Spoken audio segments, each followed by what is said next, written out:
Al aire. Ya estamos, Al ya aire. estamos. Listos. Estamos. ¿Qué tal? Muy buenas noches, damas y caballeros. Bienvenidos a su programa Conversando con. El día de hoy es un día muy especial porque tenemos a un súper invitado.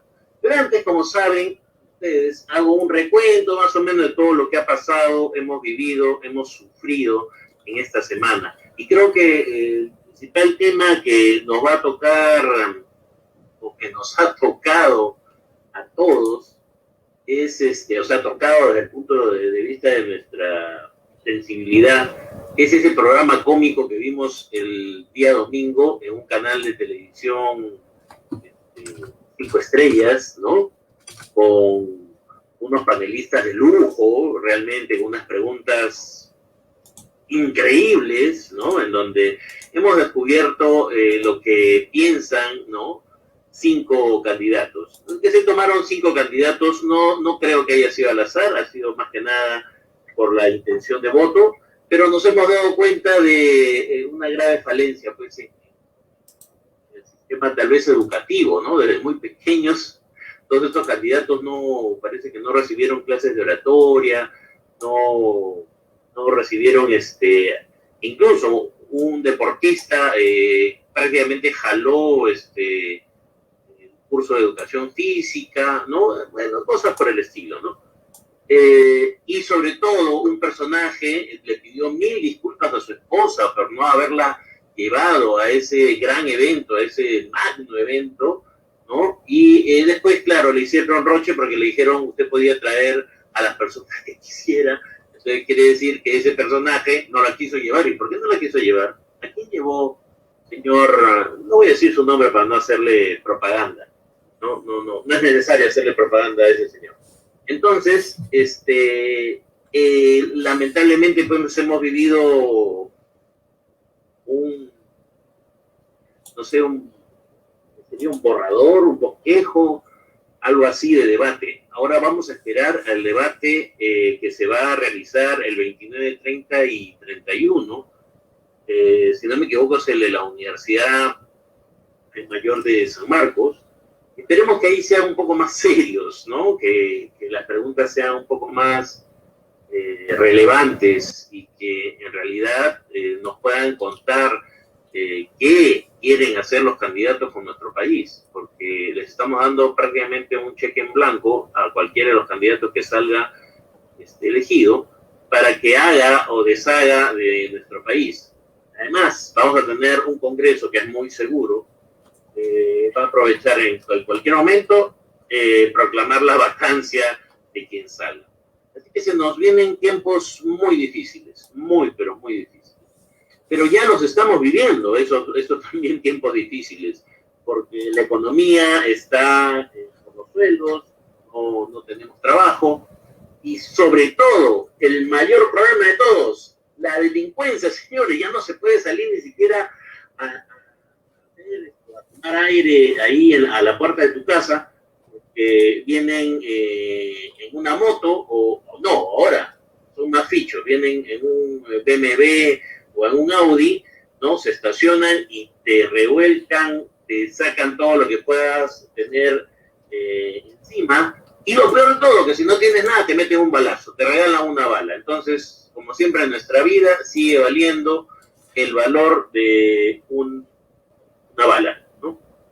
Así estamos. Y lamentablemente las cosas que hace el gobierno o que hace los gobiernos locales o que trata de hacer la población no basta. Entonces justamente para eso nosotros hemos traído a nuestro invitado para que nos pueda hablar, porque él es un experto en el tema de seguridad. El ex agente del GEN, tiene 28 años de experiencia como oficial superior de la Policía Nacional del Perú. Es experto en inteligencia, investigación, análisis estratégico, consultor en inteligencia y seguridad. En el 2014, ahí fue jefe de escolta del secretario general de la OEA, nada más y nada menos, y el secretario general de la ONU. Además, él es asesor de la alta dirección de inteligencia del Ministerio del Interior en los temas relacionados al terrorismo nacional e internacional. Catedrático de terrorismo nacional e internacional en las escuelas de posgrado de la Policía Nacional y otras entidades de las fuerzas de seguridad del Perú. Entonces, es un lujo, realmente es un lujo. Y agradezco mucho a mi productora, la gran Silvia Rivera, haber conseguido al señor José Luis Gil. Adelante, muchas gracias. Gracias por estar el día de hoy. Bienvenido. Gracias, queridos amigos, Nicolás, por la invitación y aquí a disposición de sus preguntas.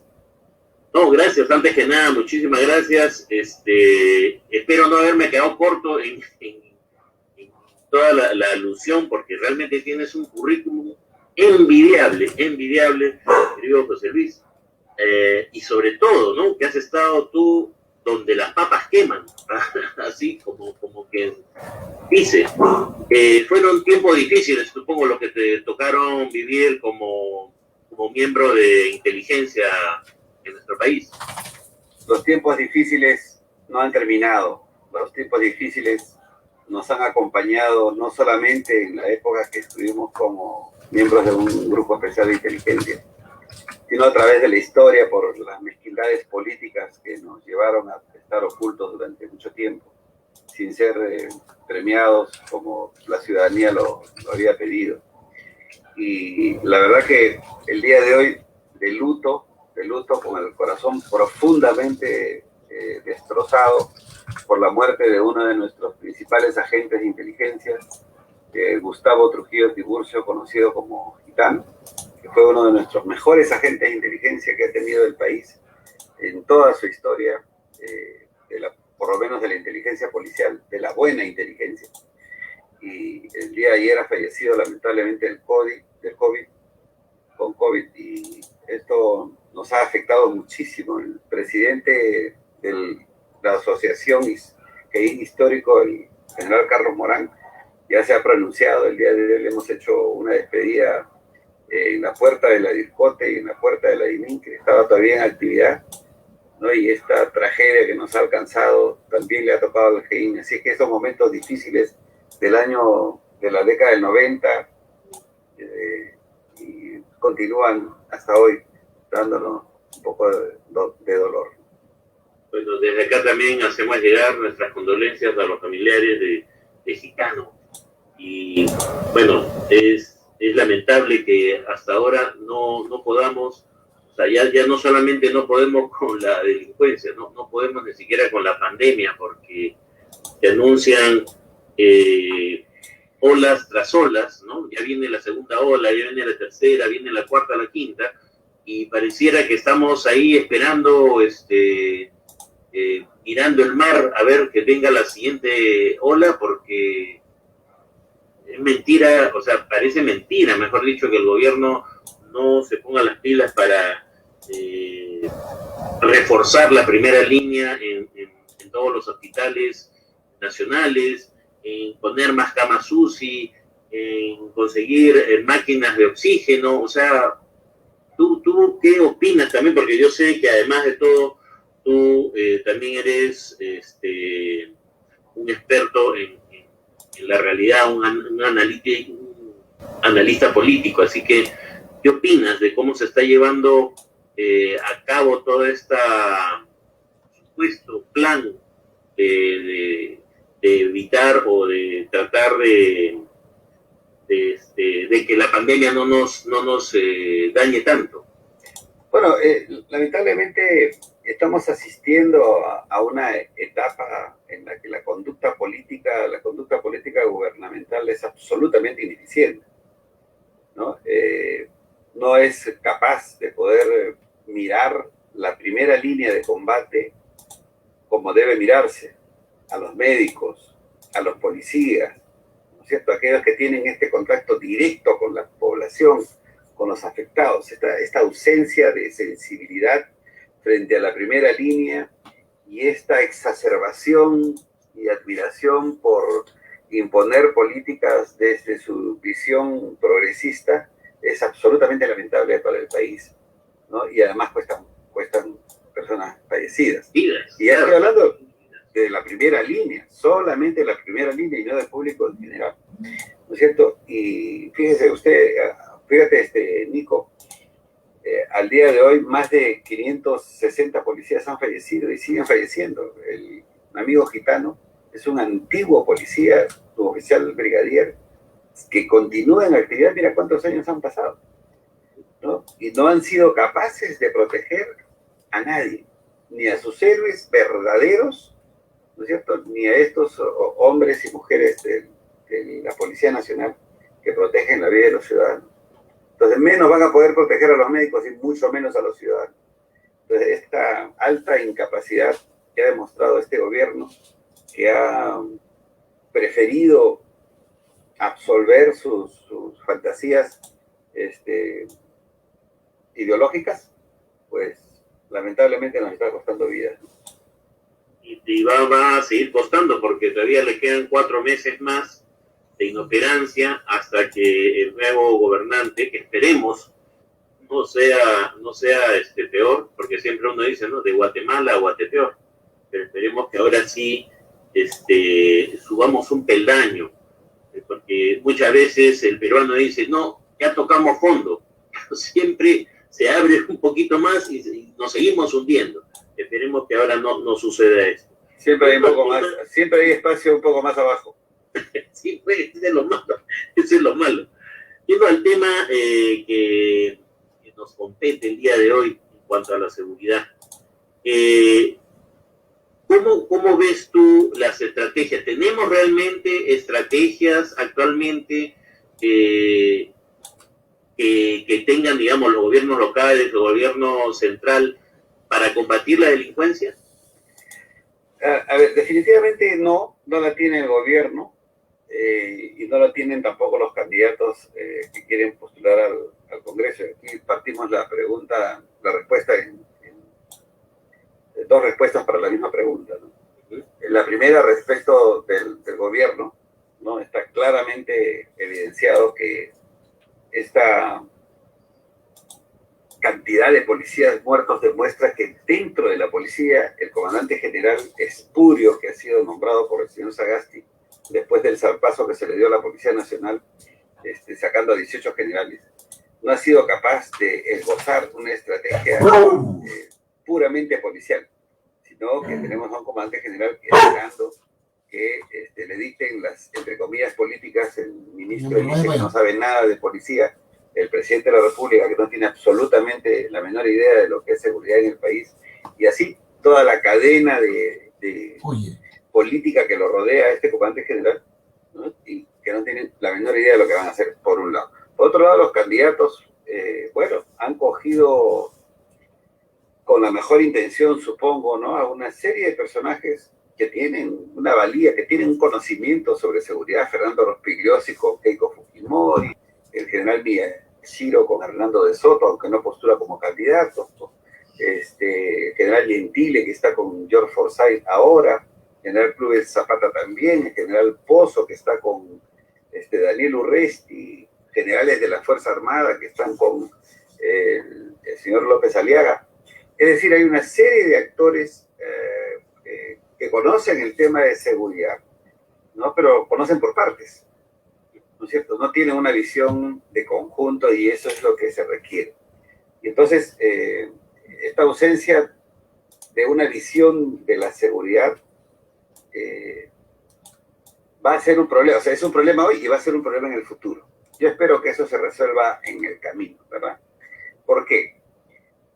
Necesitamos que el equipo de seguridad, el equipo que va a ver la seguridad del país, tenga en mente 2 cosas. Uno, que sepa que la criminalidad está en evolución desde hace 30 años. Que sepa que la criminalidad está evolucionando. ¿Quiénes han evolucionado? El delincuente, sus métodos, sus medios, sus formas de organizarse y sus relaciones. Si tú te das cuenta, hoy el crimen es diferente a hace 30 años. El criminal es mucho más agresivo, mucho más tesánico, ¿verdad? Entonces, ha cambiado, ha habido una evolución. No estamos en involución, no estamos en retroceso criminal, ¿no? Estamos en evolución y seguimos creciendo.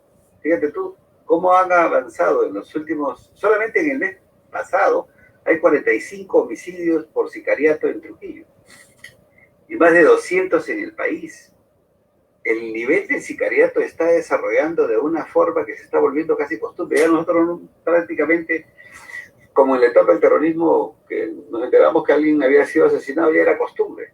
Esta normalización de la muerte comienza a apoderarse, ¿no es cierto?, del imaginario popular. Entonces, pero quiere decir que no hay un análisis de profundidad de lo que está pasando, de que existe un proceso evolutivo de la criminalidad, ¿cierto? Eso por un lado. Por el otro lado, tampoco hay una comprensión de la evolución de la inteligencia en el Perú, ¿no? Muchos han atacado sin ninguna razón objetiva real, por ejemplo, el desarrollo de la DIVIAC. Yo he sido profesor de los jefes de la DIVIAC, incluyendo del coronel Colchado, que fue jefe el año pasado. Y fíjate tú, ¿qué cosa es la DIVIAC hoy? Simplemente, la DIVIAC es la evolución de la inteligencia de los últimos 30 años. Porque la lógica policial es que si evoluciona el crimen, tiene que evolucionar la parte que lo combate. Por supuesto. Claro, voy a ver en 30 segundos cómo ha evolucionado. No te olvides que en la década del 80, por un lado estaban los investigadores y por otro lado estaban los agentes de inteligencia. Pero surgió un fenómeno interesante en la década del 80, el secuestro. Recuerda los secuestros, las bandas de secuestradores. Se formó una unidad antisecuestros que terminó siendo una dirección de secuestros, ¿no? Ahora es una división. Se creó por las circunstancias. Y en la que tenía que juntarse estos dos procedimientos, ¿no? Que duró mucho tiempo a regañadientes, se hacían los trabajos y terminó conjurándose el fenómeno. Pero Benedicto Jiménez Vaca llega en el 89 a la DIRCOTE y llega al GEIN y ve el problema del terrorismo y se da cuenta de que esta separación entre investigación e inteligencia no daba resultado. ¿Qué hace? Las junta, las une y crea la llamada hoy inteligencia operativa. Es el primer eslabón de evolución de la inteligencia del Perú. A partir del año 92, de toda la década del 90 y parte de esta década del 2000, comienzan a proliferar grupos especiales de inteligencia que hacen eso, que hacen inteligencia operativa. El grupo Orión, el grupo Sagitario, el grupo Terne incluso comienzan a desarrollar. ¿Por qué? Porque la herramienta fundamental para la lucha contra la criminalidad es la inteligencia operativa. Fíjate, tenemos 30 años de evolución, ¿eh? Sí, claro. ¿Quién hace esta última parte? La hace Colchado, porque se da cuenta y dice, si en el 80 se unió la inteligencia y la investigación, si en la década del 90 las dos hacen un solo sentido, en esta década tiene que ser inteligencia e investigación más Poder Judicial y Ministerio Público. Eleva el nivel de la inteligencia para que hoy se permita... Es hacer un sketch sobre el tema que te ha pedido oficialmente, en este caso un sketch sobre los filmar de la... y grabar de creo que fundadores jóvenes, creo que está pidiendo, bueno, si no me equivoco, la primera junta directiva sí, de la UAI. Eso que está pero pidiendo. los ignorantes, Pero no sé si los que no conocen, lo digo, voy a consultarle bien, pero igual, no es un pequeño sketch, le voy a consultar ahorita mismo y te lo paso. Un daño tremendo al país cuando piden que tal o cual unidad caiga por ignorancia, ¿no? Que tal o cual unidad sea desactivada. Y a esto se ha prestado el director general Espurio, pues, ¿no es cierto? Que le acaba de quitar 96 agentes especiales de inteligencia operativa a la DIVIAC, oficiales preparados, entrenados. Y voy a terminar con el tema de la DIVIAC con lo siguiente. En 4 años de actividad, tienen casi 400 detenidos, 0 fuga de información, 0 actos de corrupción. No más del 3 o 5% de detenidos son políticos. Por lo tanto, ni policía política, ¿no es cierto?, ni organización, ni una mala organización. ¿Cómo destruir eso que se ha avanzado? ¿Por qué destruirlo? ¿Quieren repetir lo mismo que pasó? Lo mismo que pasó con el GEI, que después de la captura de Guzmán, ¿Qué hizo Montesinos? Lo desactivó. Claro. Es que pareciera después que interrumpe o justamente todos estos grupos que hacen bien su trabajo van en contra de los sectores corruptos, ¿no? Entonces, pareciera que son obstáculos. Entonces, ¿qué hacen? Como tienen, pues, la corrupción tiene sus hilos en los más altos mandos, hacen, pues, que constantemente los retiren para eso, ¿no? Para que sigan estos actos de corrupción impunes. Pero dime, José Luis, ¿no hay un problema en el caso de que la policía trabaje con el Ministerio Público? Lo digo porque muchas personas, el poblador común siempre dice, bacán de capturar a este malhechor, a este delincuente, y ya lo están soltando a las horas, ¿no? Y la policía dice, no, nosotros no tenemos ya nada que ver, sino es el fiscal el que al no ver supuestamente pruebas, lo soltó. Entonces, ¿qué pasa acá? No hay un trabajo en equipo entre el Ministerio Público y la policía. Bueno, lo primero que hay que diferenciar son 3 niveles de crímenes. Crimen de alta complejidad, crimen de mediana complejidad y crimen de alta intensidad. ¿Cuál es el crimen de la alta intensidad? Es la callejera, la diaria, el raqueteo, el robo menor, ¿no es cierto? Esa la tienen que ver las comisarías. Los delitos de mediana complejidad lo ven las DIVINCRIS, ¿no? Las DIVINCRIS, las distritales. Y los delitos de más alta complejidad lo ven las unidades especializadas, DIRCOTE, DINANDRO, DIVINCRIS, secuestros, muy bien.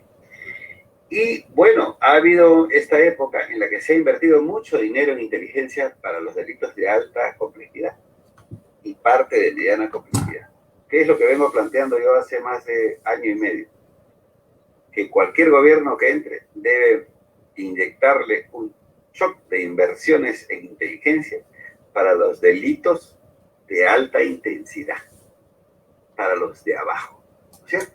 Todos estos agentes que a veces ya se burocratizan, ¿no? Agentes de inteligencia que están por ahí dando vueltas, pues hay que bajarlos, hay que entrenar, hay que crear una cantidad de agentes de inteligencia capaces de poner en jaque a esta cantidad de delincuentes callejeros, no sé, lo que ponen en jaque a la población. Entonces, eso es tener una visión estratégica de la seguridad, no disparar al aire ideas. Y para eso requieres conocer el fenómeno criminal. Si no conoces el fenómeno criminal, no tienes cómo siquiera esbozar y terminas balbuceando una estrategia, ¿verdad? Entonces, ¿sí te escucho? No, porque digamos, de todos estos cuadrones que hemos estado mencionando, yo creo que el grupo Terna es el que más, aparte que tiene más publicidad, porque siempre sale en los noticieros, es el que también tiene mayor efectividad. Sí, los equipos que aplican la metodología de inteligencia operativa tienen un alto nivel de efectividad.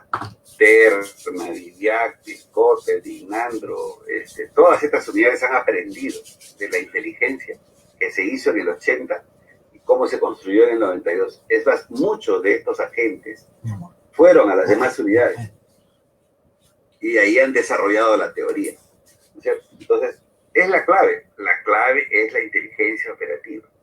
Mucho mejor si tiene el respaldo judicial. Y para terminar con este cuadrito de la alta, mediana y alta intensidad, ¿qué pasa?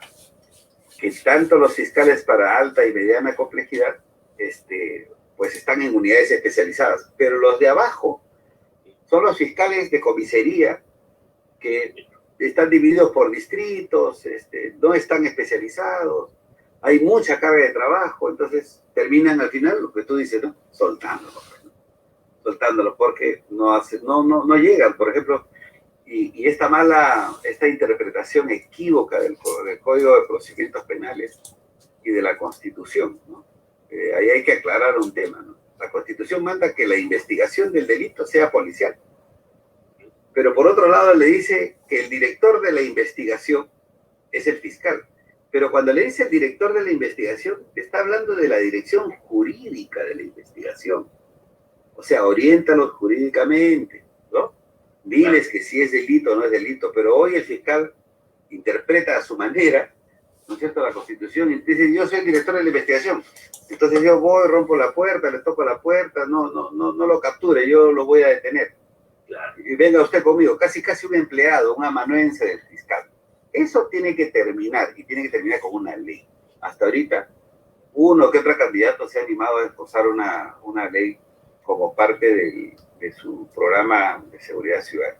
Pero acá, lo que hay que acabar es con la dictadura de la fiscalía. Tal que es así, que la fiscalía está armando su propia policía. Así es, por supuesto. Por ejemplo, su laboratorio de criminalística. Los únicos criminalísticos y peritos forenses eran de la División de Criminalística de la Policía Nacional. Ahora ellos han armado su propio laboratorio.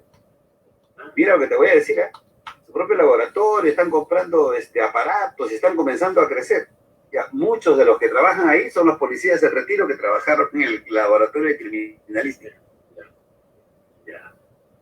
Entonces, y si quieren no le dan la investigación a la policía, si quieren lo hacen ellos. Es decir, están destrozando la investigación.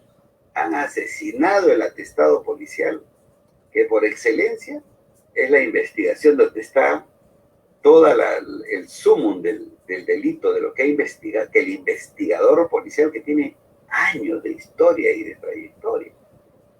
Un fiscal ahora no podría balbucear una investigación. Solo lee normas y códigos. Eso tiene que acabar. Desde ahí, digamos que esa es uno de los motivos por los que no está funcionando actualmente la lucha contra la delincuencia. O sea, eso podría ser claro. Cambio de raíz, podría ser que la policía sea más efectiva. O sea, para que la policía sea más efectiva, hay que darle más poder a la policía. Sí, te voy a dar un ejemplo. Desde el 15 de marzo del año pasado, que se inició la pandemia, ¿no es cierto?, hasta, creo, octubre, noviembre, el Ministerio Público no participaba en los operativos. Se retractó, hubo estado de emergencia. Y en estado de emergencia la policía puede actuar sin necesidad de fiscal. Se hicieron los mejores operativos y se hicieron casi todas las intervenciones habidas y por haber. En la práctica la pandemia lo destrabó. Entonces lo que se necesita es una norma que ponga orden aquí y que pues le corte las alas dictatoriales al Ministerio Público y ponga las cosas en su lugar, ¿no es cierto? Hay que restaurar a la institución policial, no como este gobierno que va a maltratar a los policías. Sí. Le quieren renovarla, reformarla. ¿Para qué? Para ellos poner su banderita como si hubiera llegado a la luna. ¿Conseguiste ya hablar con el Piwi y les digo nada de reforma? ¿Qué que hacer? Confírmame, por favor, y saber qué cosas les pido. Gracias. Y dime, en tu opinión, ¿cómo está funcionando la parte forense? ¿No? Porque la policía forense, supongo que han venido expertos a implementar, a ayudar a hacer que esta policía forense sea aún más efectiva, ¿no? Porque en los delitos se supone que en el lugar de los hechos, en el lugar del crimen, están todos los datos. Y con esos datos deberíamos capturar a los delincuentes. Sí, a ver, lo que pasa es que como ya se está viendo esta dualidad de funciones, ¿no es cierto? Entonces el Ministerio Público, pues con todo el poder, con todas las medallas y toda la parafernalia, con sus oficios, entonces llegan mucho más rápido pues a las entidades en el extranjero y ahora a la policía que sigue recibiendo los cursos del FBI, sigue siendo especializada, pero si no le compra, o sea, si los aparatos que necesita el forense criminalístico, el de la policía, no lo tiene y lo tiene el fiscal, entonces no puede hacer su trabajo. Sin embargo, lo hacen porque hay laboratorios de criminalística en Linincri, en el Callao, en diversas provincias, pero a duras penas. Nuevamente, aquí no se trata de desarmar a una institución, lo que se trata es de fortalecerla, darle los equipos necesarios, el personal, el entrenamiento, para que la policía porque esa es su labor. Un fiscal no es un pesquisa, no es un investigador. Un fiscal es un hombre de ley, que ve si A o B es delito o no. No puede ir a corretear, a hablar, a interrogar, a entrevistar, a reunirse con los delincuentes. Eso no es el pesquisa, el investigador. Aquí y en cualquier parte del mundo. La investigación policial, el investigador policial es eso. Es el principal, claro. Y dime tú, José Luis, al margen de estar a favor o en contra de la pena de muerte, al margen de eso, digamos, con la calidad que tenemos de justicia a través de los fiscales y de investigación a través de la policía, ¿sería dable, sería responsable aplicar la ley, la pena de muerte aquí en nuestro país, al margen de que ya sé pues, que tenemos que ver pactos, convenios y cosas por el estilo? Pero si pudiéramos aplicar la pena de muerte con la calidad de investigación y la calidad normativa o legal, ¿podríamos aplicarla? Ay, yo creo que sí, pero en otro momento político de mayor estabilidad, ¿no? Se ha discutido mucho sobre el tema, se habla mucho sobre el tema, se discute si es conveniente o no, si es disuasivo o no. ¿Cuál es el punto para mí? Es que la pena de muerte no acaba con el fenómeno criminal, acaba con el criminal. Con esta persona que puede salir, que puede hacerle daño a otros compañeros, a otras personas que ya no vamos a recuperar. Claro. Hoy en día, la criminalística ha avanzado tanto que es muy difícil que una investigación por violación, por homicidio, estas que merecen las penas de muerte, falle. Es muy difícil. Mira, veamos casos en Estados Unidos inclusive, ¿no? Hay mucha gente que la criminalística de hoy los ha liberado de los fallos, de las fallas de hace 40, 50 años. Entonces, lo que quiere decir es que hoy la criminalística ha avanzado tanto que va a ser muy difícil que alguien pueda, por error, pruebas, o por error, o hacer que un criminal, acabar con la vida de un criminal por error. Va a ser muy difícil. Sigue siendo discutible. ¿Tú crees, José Luis, que no es disuasivo? Porque teniendo en cuenta que el delincuente, sobre todo el delincuente peruano, no sé en cuanto a la psicología del delincuente extranjero, hablamos colombianos o venezolanos, pero el delincuente peruano no es un poco más cobarde y en ese caso no tendría que pensarlo dos veces en el momento de disparar, sabe que esa bala no solamente estaría matando a su víctima, sino se estaría matando al mismo. Creo que no. La cantidad de policías fallecidos que hay en el Perú a causa de la criminalidad de la Besánico demuestra que no tenemos un criminal cobarde. Demuestra por el contrario que tenemos a un avesado que es capaz de matar a un policía y dos policías y meterle un balazo en la cabeza a un civil. O sea, eso creo que no es un tema que cuenta para el análisis. Sin embargo, yo repito que la pena de muerte no es para disuadir, no acaba con el fenómeno criminal, acaba con el criminal, que es finalmente el ser nocivo, que no, el Estado ya no lo puede sostener y que finalmente sus días deben terminar, ¿no? Porque no es un ser que tengamos que mantener por años, ¿no? Es bien duro, es bien difícil, ¿no? Y seguramente me van a querer apoyar por la pantalla, pero lamentablemente es una realidad. Es que es cierto, José Luis, o sea, hay delincuentes que ya son caseritos, o sea, ya están tan acostumbrados a delinquir y tan acostumbrados a matar sobre todo, que para ellos es ir, es estar un tiempo en la cárcel, salir y volver a cometer otra vez el mismo crimen. Entonces ya esas personas son al revés, son no son recuperables. No hay gente que no se recupera. No solamente no son recuperables, sino ponen en peligro a personas valiosas dentro de la sociedad. Así es, ya no son recuperables. Ahora, lo anterior a la pena de muerte es el hecho que la gente, que los delincuentes piensan que hay impunidad, bueno, saben que hay impunidad. Y eso no hemos hablado de la impunidad porque me gustaría en otro momento explicar un poco de la manera didáctica como hemos hecho qué es la impunidad. Pero mira tú, la norma que dice que no se puede poner en la cárcel a una persona si tiene la pena es menos de 4 años, entonces el delincuente sabe sacarle la vuelta a la ley. Por mí fuera,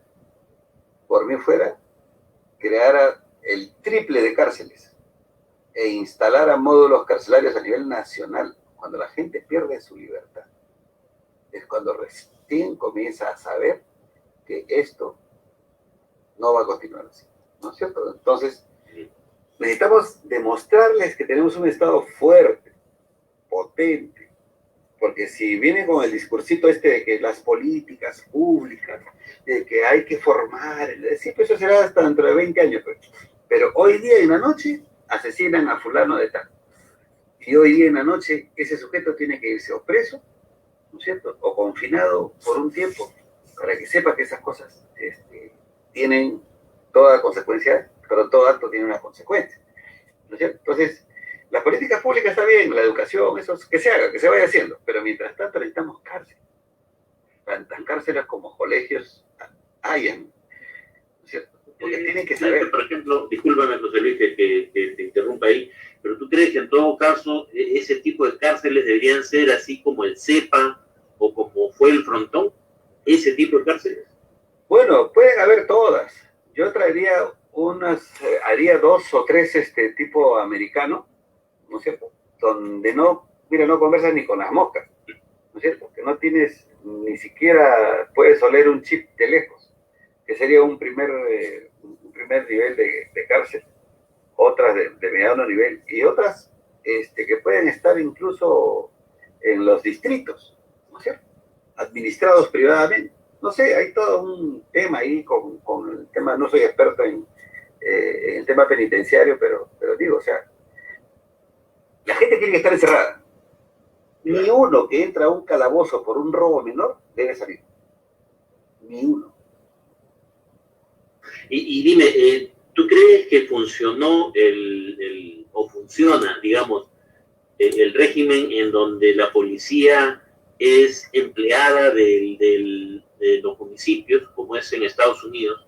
Digamos que la policía depende de un alcalde, y es el alcalde el que nombra incluso al comandante, digamos, de la policía, etcétera, etcétera. ¿Tú crees que debería pasar a manos de las alcaldías, las comisarías? Mira, las características del Perú son especiales. Tenemos un país con 3 regiones, con macroregiones, un país multicultural, pluricultural, ¿verdad? Con una serie de diferencias, que no es como Estados Unidos, que más o menos pues tenemos un par de conductas que provienen de su propia educación. Aquí no es así. Y además, no somos maduros políticamente como para que un municipio pueda pues tomar con seriedad algo. Y además, perderíamos una fuerza nacional. Perfecto, Richard. Nosotros necesitamos una fuerza nacional de seguridad interna, pública en el país, no una fuerza fraccionada. Porque imagínate tú que la tercera parte del país esté a cargo de municipalidades de Pero el de los años maravillosos, la otra tercera no parte de la izquierda y la yo otra simplemente tercera consigo parte los nombres de nada más. O sea, la idea les he dicho que tienen que ser todas van a tener su política diferente. Tú le has pedido. Y no va a haber una fuerza reconfirmamos ese detalle, tú nacional, ¿no es cierto?, que se requiere. ¿Qué pasa, por ejemplo, cuando hay conflictos sociales en el sur, en el norte, donde la Policía Nacional manda sus fuerzas de todo el país, pues, porque tienen potencia? ¿Qué pasa, por ejemplo, un homicidio? Si hay un homicidio, por decir que de un vicepresidente en una región, va un equipo especial de investigadores de la DININCRI que tienen jurisdicción a nivel nacional, porque son una fuerza nacional. Entonces, no hay forma que en este país alguien pretenda municipalizar a la policía, porque no hay condiciones demográficas, culturales, económicas ni sociales para que esto suceda. ¿Y qué pasa si al menos hacemos que parte de la policía sí pase a ser municipal? Digamos, que la policía de tránsito sea municipal y toda esa policía que está encargada del tránsito actualmente pase a fortalecer a la parte que castiga el crimen, ¿no? O que persigue. Bueno, hay cosas que seguramente, funciones que seguramente en el futuro tendrán que ser pensadas para ver si la actividad de la dirección de tránsito pueda pasar a una municipalidad. Está bien. Pero también entregarle el poder a una fuerza local del control de tránsito. ¿Tú te imaginas si el alcalde es de izquierda y no quiere que pase el presidente, le cierra el paso y dice no hay paso, pues no quiero que pase? ¿Cuál es el problema? Yo soy el alcalde, yo soy el dueño de la policía de tránsito. Hay cosas que la Fuerza Nacional, ¿no es cierto? Es que la Policía Nacional le da la seguridad interna, el orden interno, el orden público. Tiene que haber orden. Y para eso hay una sola fuerza, la fuerza pública, que es la Policía Nacional. Sí, pues, es que no estamos maduros políticamente. Qué difícil, realmente qué difícil, José. Pero quedó la idea clara. No, claro que sí. Y dime, en el caso de las cámaras de seguridad, ¿qué tanto están sirviendo las cámaras de seguridad para combatir la delincuencia? A ver, en algunos lugares sirve, ¿no es cierto? Yo todavía no veo una estrategia, una ciberestrategia, ¿no es cierto?, potente, como en otros países, para que el uso de la cámara sea una real arma contra el crimen. ¿Sí resuelve un caso? Sí, ni hablar. Pero no resuelve todos los casos. Y ojo, ahí en este tema, justamente las cámaras de seguridad sí están en manos de los municipios. Sí, claro. Los municipios sí tienen el poder, porque hay muchas veces que se está haciendo una investigación, se piden las imágenes al municipio y el municipio se niega a entregarlas. Sí, claro.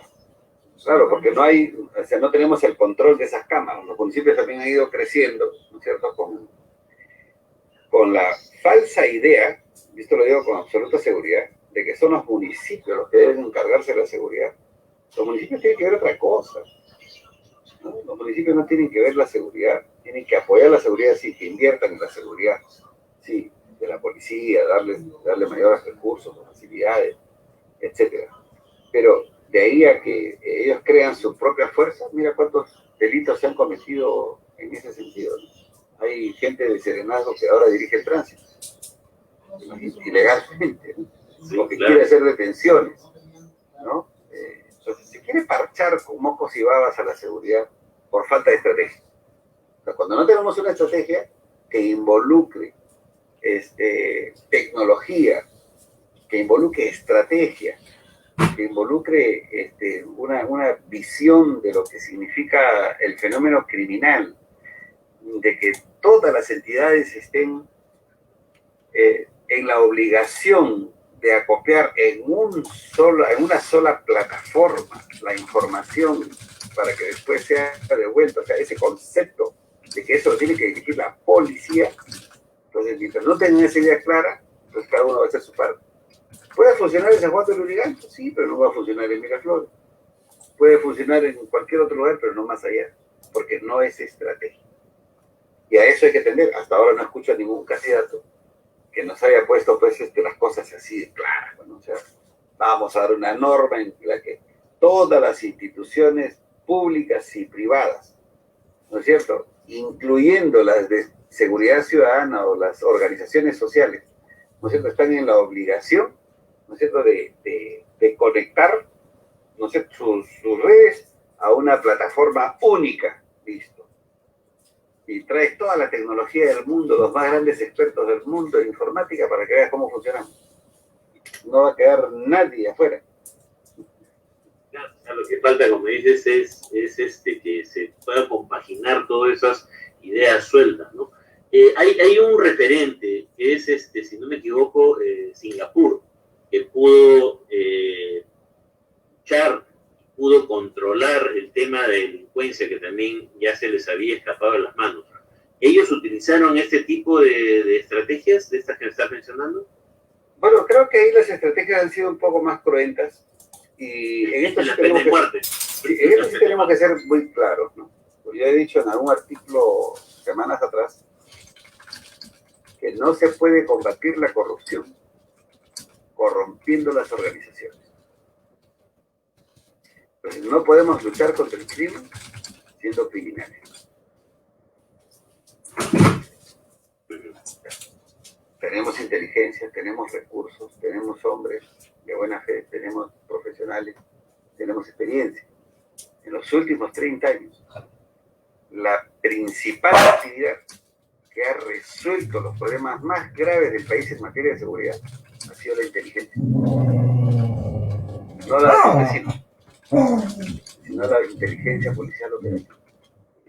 El terrorismo, el narcotráfico, el terrorismo internacional, el contrabando, en conflictos sociales. Es decir, en casi todos los crímenes, la inteligencia ayuda a la ciudadanía. Es un arma de la democracia.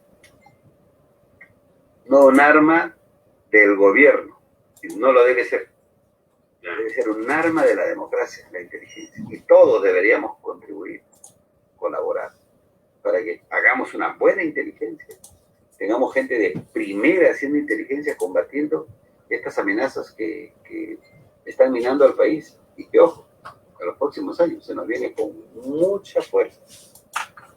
Y no veo yo luz al final del túnel respecto de los planteamientos de los candidatos. Sí, pues lamentablemente, ¿no? Y como tú dices, esta evolución de la delincuencia también tiene mucho que ver con maestros de afuera, ¿no? Porque en el sicariato llegaron bastantes colombianos y creo que deben haber dejado escuela. Y ahora, en el caso de los venezolanos, que son los que siempre demuestran mayor ferocidad, entonces quiere decir que se están formando nuevos delincuentes aún mucho más peligrosos.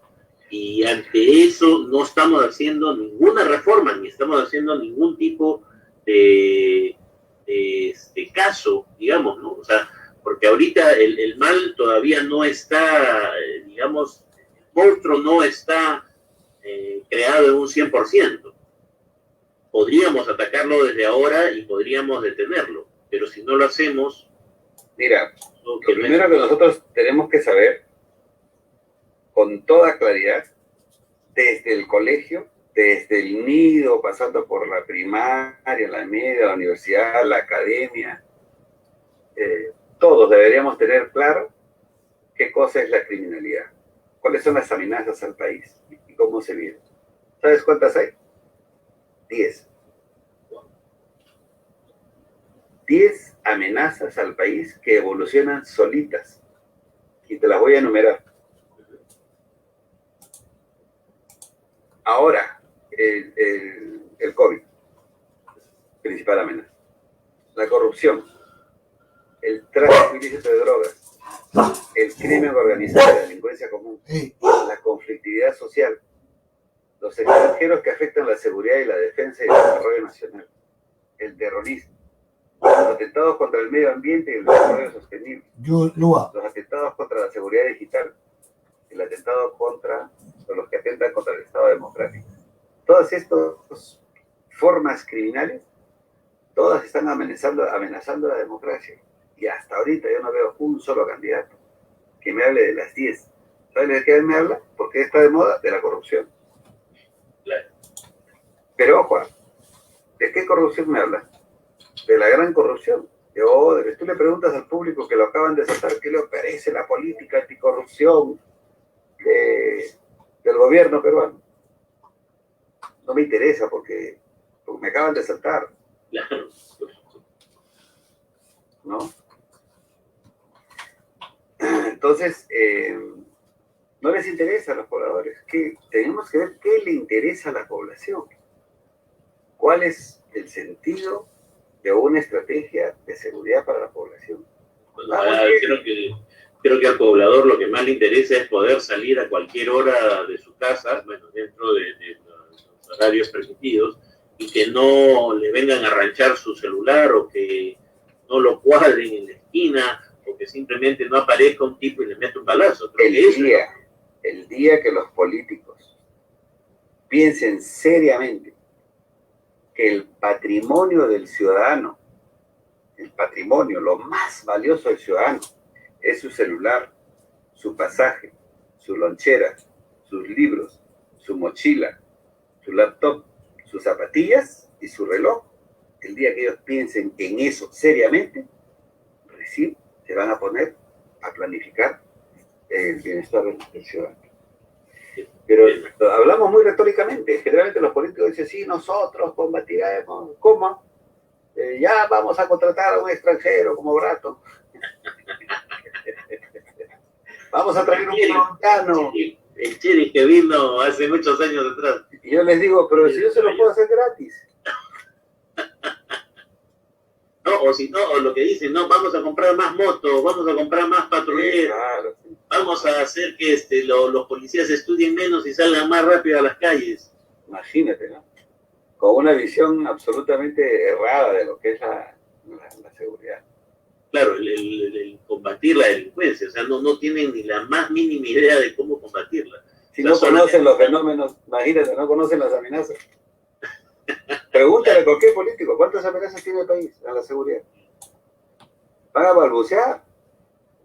Bueno, si no pueden responder la pregunta de que entre el cuy y la papa a la huancaína. Te viene un ceviche o pollo a la brasa, un cuy.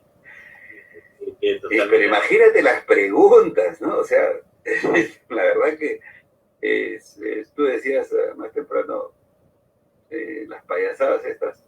Sí. Esto es una falta de respeto al dolor de la población, ¿no? Por supuesto, al sufrimiento. Claro, ¿qué hubiese sido preguntarle a algún candidato lo que tú me estás mencionando? O sea, a ver, ¿qué idea tiene? O preguntarle a los 5 candidatos qué idea tienen sobre lo que al ciudadano de a pie le está mortificando, ¿no? Con relación a la delincuencia. ¿Qué otras cosas están atacando a la democracia? O sea, son preguntas que deberían hacerle, y pues o parece que se pasara por agua tibia nomás todo esto, ¿no? Se hace la finta. Pero vamos al ciudadano, pues, que le gusta eso, ¿no? Le gusta darle rating a cosas que no tienen ningún sentido, ¿no? También ese es un problema, ¿no? O sea, la gente le gusta eso. Sí, pues es que, bueno, si le dan a consumir eso, ¿no? Es como si le dan esto es guerra y lo que vale el saber va a ir por esto es guerra, pues no le va a interesar la cultura ni definitivamente. Nada. Es lamentable, pero tienes razón. O sea, habría que ir mucho más atrás, ¿no? Habría que ir desde el punto de vista de educación. Yo te acabo de decir hace un momento, desde inicial. Claro. El niño tiene que tener, en vez de tener los libritos esos de LGTB, esos temas, debería tener código penal para niños. ¿No es cierto? ¿Qué cosa es un robo, un hurto, una violación? ¿Qué penas tiene? Eso tiene que irse pues en lenguaje infantil. Claro. Ese es el problema del día. Es el problema nacional. Y eso hay que meterlo en la educación desde inicial. Los niños tienen que saber. Claro. ¿Por qué? Porque el saber la norma genera responsabilidad, ¿no? Entonces necesitamos una visión diferente de cómo hacemos que la ciudadanía tenga una cultura por la seguridad diferente, ¿no? Sí, porque de verdad que lamentable. Y sin necesidad, ya casi para terminar, ya vamos a ver. Decías 1 hora y decías, uy, tengo mucho tiempo y ya vamos a llegar a la hora. No sabía si ibas a aguantar. Ya casi para terminar, hay un tema pues que uno dice, ¿no? También desde el aspecto político. Son 18 candidatos. consideras tú que es el que al menos refleja una mayor posibilidad de levantar a nuestro país, de esos 18 candidatos? Mira, es lamentable que haya 18. Empezando por eso, sí. Empezando por eso. ¿Deberían ser 2 o deberían ser 3? Así es. Yo creo que desde la izquierda hay propuestas interesantes. Hay gente que tiene una visión moderna de lo que es el socialismo, una visión moderna de lo que debe ser una mejor distribución de la riqueza en el Perú. Desde la izquierda, pero desde la derecha también. Hay gente con muy buenos pensamientos, con muy buenos planteamientos, con mucha experiencia en materia económica y gerencial, que es lo que el país necesita. ¿Cierto? Entonces, ambas posiciones tienen buenas experiencias. El FREPAP, por ejemplo, tiene una experiencia en materia de agricultura muy interesante que deberíamos tomar en consideración. Entonces, yo creo que 3 o 4 partidos nos hubieran dado una mejor opción, pero hoy se están acumulando entre la izquierda y la derecha y los indefinidos, candidatos indefinidos, ¿no? Que son de derecha, parecen de centro, pero son de izquierda, ¿no? Sí, o al revés. O al revés, ¿no? Parecen de centro, hablan como si fueran de derecha, perdón, hablan como si fueran de izquierda, pero se visten como si fueran de derecha. De derecha. Pero dime, ¿y entonces por qué no justamente pensar en el Perú realmente? ¿Por qué no podemos como peruanos pensar en el bienestar común y unir fuerzas? O sea, ¿por qué tenemos que jalar siempre para nuestro molino? ¿Por qué no podemos hacer que Juan Pérez, Periquito de los Palotes y María Ignacio agarren y se junten, ¿no? Aunque tengan ideas distintas, pero tienen una idea en común, que es salvar al Perú? ¿De por qué no se juntan, hacen una sola fuerza y se lanzan de esa manera, ¿no? O sea, ¿por qué crees que no hay esta unión entre partidos? Yo creo que hay 2 cosas que nos han caracterizado y 2 cosas que nos han separado. Nos han caracterizado por tener a veces en la política demasiada mezquindad y arrogancia, ¿no? Ya sea que porque soy de izquierda y pienso y he sido entrenado en la universidad A, B o C, entonces casi soy un iluminado de lo que debe hacerse. Eso es un poco de arrogancia y mezquindad, no querer soltar, no querer abrir el espacio. Esos son 2 problemas, digamos, crónicos en la cultura política del país. Para no dar pase a 2 temas fundamentales: el debate, el diálogo y la concertación. Nos cuesta mucho ubicar los puntos en los que coincidimos y concentrarnos en eso, pero es mucho más fácil encontrar los puntos en los que no coincidimos y nos agarramos a palos. Entonces, este ejercicio también tiene que venir desde la educación. Los niños tienen que aprender a que ni la mezquindad ni la arrogancia son buenos hilos conductores hacia una política decente y docente. Pero sí lo son, ¿no es cierto?, el diálogo y la concertación. O sea, no puede ser que solamente haya diálogo. Nosotros nos sentamos a dialogar, sí, pero ¿qué vamos a concertar? Nada. ¿Qué es lo que pasa con el tema minero ahora? ¿No? Entonces, diálogo, mesa de diálogo, te llevan a la mesa de diálogo, pero no para concertar, para imponerte su diálogo. Entonces, ¿por qué? Por esa falta de cultura de lo que es el diálogo y la concertación de ideas. Finalmente, creo yo que el que le asegure alimento en la mesa a los peruanos, el que le dé trabajo seguro y abundante, el que traiga las vacunas más rápido y que sean de la más alta calidad, el que los dé una verdadera seguridad y aperture la inversión minera, que es la única que nos va a salvar. Ese es el candidato. Puede ser de izquierda, de derecha, de centro, no lo sé. Claro. Ese es el candidato. Que me asegure trabajo abundante, vacunas de calidad, que me abra la minería. ¿Y sabes por qué hablo de la minería? Sí. Porque es casi el 60% de la economía del Perú depende de la minería. todos estos proyectos que se han parado, con Marco Arana, que se ha hecho el daño que se le ha hecho a Cajamarca, lo estamos pagando. Y fíjate, sí, no, para evidente. llegar a la situación económica del 14 de marzo del 2020, recién estaríamos entrando a esa situación económica en el 2028. Información de SUNAT. ¿Y qué lo vamos a hacer? ¿Con flores, con marihuana, con esas cosas? Lo hacemos con inversión. ¿No? Qué pena, porque nosotros somos un país minero, o sea, estamos tratando de luchar contra la corriente, estamos tratando de luchar contra algo que es propio de nuestro país, ¿no? Y no lo sabemos aprovechar, pero es lamentable. Y dentro de todo lo que has mencionado, yo diría que aunque parezca un voto perdido, particularmente, mi opinión, ¿no?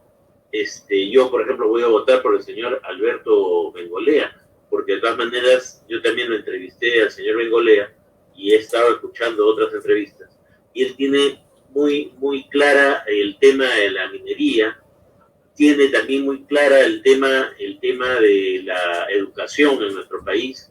Él quiere incentivar más